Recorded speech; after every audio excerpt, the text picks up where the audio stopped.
Hey Internet, so I want to do a video today about Super Smash Bros. For the Wii. It's probably one of the better games on the console. If you have a Wii, you already know that.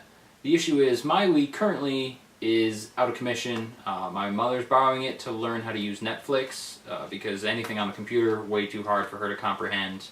And the 4-year-old friendly Wii is way more her thing. But then I realized I can just play this on the PlayStation 3. And you may be thinking, no you can't. But the thing is, you're wrong.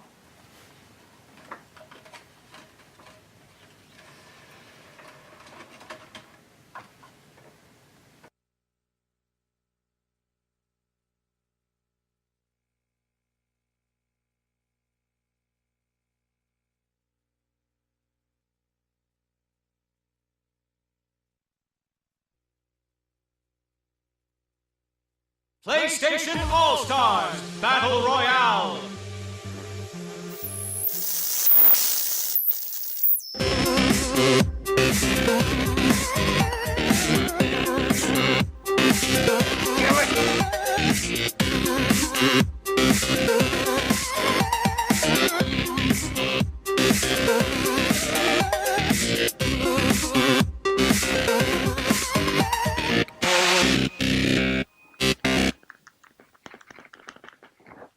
Alright, so despite being a Smash Brothers clone, the game itself actually does have some differences, some things that make it more original and new.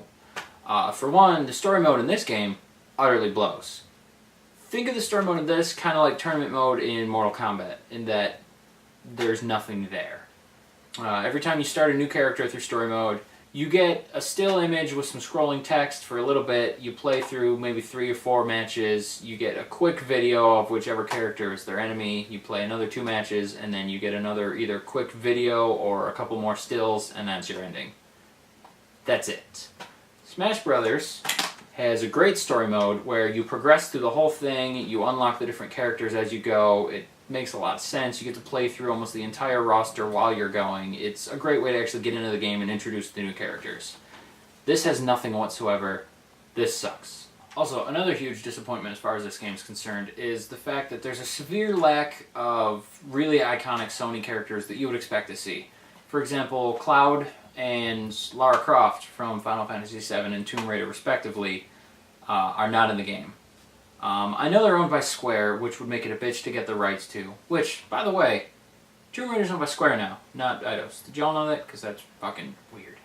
But I still can't believe, actually, even despite those, that some of the 2 major original characters that made the console what it was were not in the game. Crash Bandicoot and Spyro the Dragon, nowhere in the game, they're not as DLC. They're the most requested characters on every forum you see about the game, but they are entirely 100% absent. And I know Activision owns them now, and they probably aren't the best to work with, but with all the money Sony had to throw at this thing, you'd figure they'd find a way to make it work. I also feel like Sony they put too much focus on things from the newest era of the console, and they didn't really get a lot of the classics that you all wanted to see. The DJs from Beatmania or the dancers from DDR really would have been great additions, just quirky, fun characters that would have been cool to play as.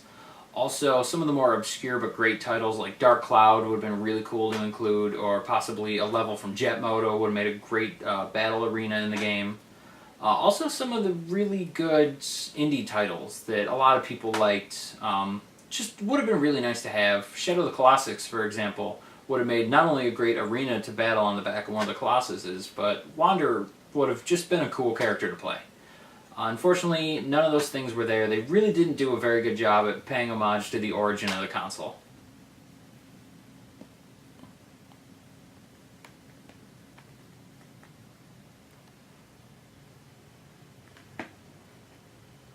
But hey, I'm just a guy with 1,500 video games, so you know, what do I know? I will say though, honestly, it's not all bad with the game. Don't let me shit on it entirely. It does have a lot of good points. For one, the character roster is actually pretty decent in here. There's 4 additional characters on top of what's on the game that you can get as DLC, which I know DLC is kind of bogus, but it's still cool that they took the time to add the extra characters in. They do have a little bit of representation from some of the obscure indie games. Like, for example, there's an unfinished Swan level, which is kind of cool. It would have been great if they could have thrown maybe like Journey in there as well, but take what you can get. Also, I have to say they did a great job at balancing the different characters in the roster. The ones that are really strong and overpowered are also really kind of slow and easy to dodge. The smaller characters that don't have a lot of power are smaller on the screen, they don't take up as much space, so they're much harder to hit. They're also a lot quicker. So you get a good gameplay balance no matter who you decide to play as. So when you have your friends over that have never played the game and don't even know what a game is, you can make them play as Fat Princess, and they still have a chance of winning. They're gonna have to button mash like crazy, and they'll probably spam the hell out of one move, but they could still possibly win. Alright, so really overall, I mean, it is a decent game. I do recommend it, despite the things I said. It is really fun. It's great with your friends. It's decent on your own, too. You can go online. They've got some pretty decent multiplayer that still gets a lot of activity, even though they haven't done anything with the game in quite a while. Also, what other chance are you going to get to take out Kratos, Dante, and that dude, whatever the fuck his name from Infamous, using Sackboy or Parappa the Rappa? It's just a lot of stupid, senseless fun.